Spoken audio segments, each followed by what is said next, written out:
नमस्कार शेतकरी बंधूंनो, मी अरविंद मोहिते।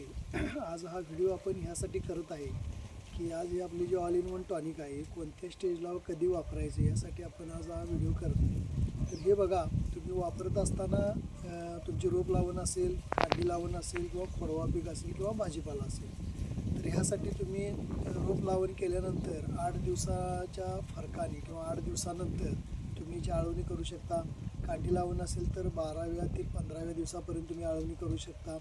खोडवा पीक असेल तर खोडवा तुटल्या पेटाला जे पहिलं पाणी देत आहे त्यावेळेला त्या खोडव्यावरती तुम्ही स्प्रे करू शकताय, किंवा खोडवा उगवून आल्यानंतर खोडव्यावरती स्प्रे करू शकताय, कांडी उगवून आल्यानंतर कांडीवरती स्प्रे करू शकताय, रोप लावण झालं तर फुटवा झाल्यानंतर फुटव्यावरती स्प्रे करू शकताय।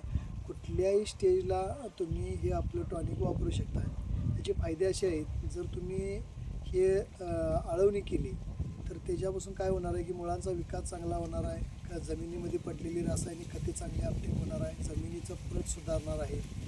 परत तुम्ही फवारणी केली तर पानावाटे गेल्यामुळे पानाची रुंदी, पानाची काळोखी, त्याच्याबरोबर रोगप्रतिकार शक्तीसुद्धा वाढणार आहे, पेराची लांबी, पेराची जाडी निघणार आहे।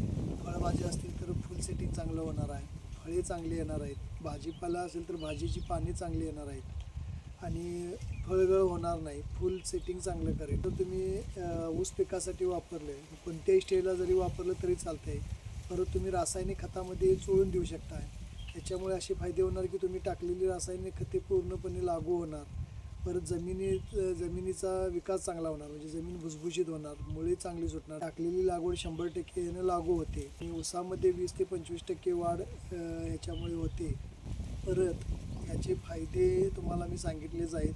तुमच्या ऊस पिकामध्ये म्हणा किंवा आणि काही भाजीपाला करत आहे त्यांना याचा तुमचा जो रासायनिक खताचा मात्रा कमी होईल, तुमचा खर्च कमी होईल, उत्पादन जास्त वाढेल आणि मेन म्हणजे जमिनीची पोत सुधारेल आणि असे याचे रिझल्ट आहेत। तर तुम्ही हे एकदा वापरून पाहावे आणि रिझल्ट बघावा। धन्यवाद।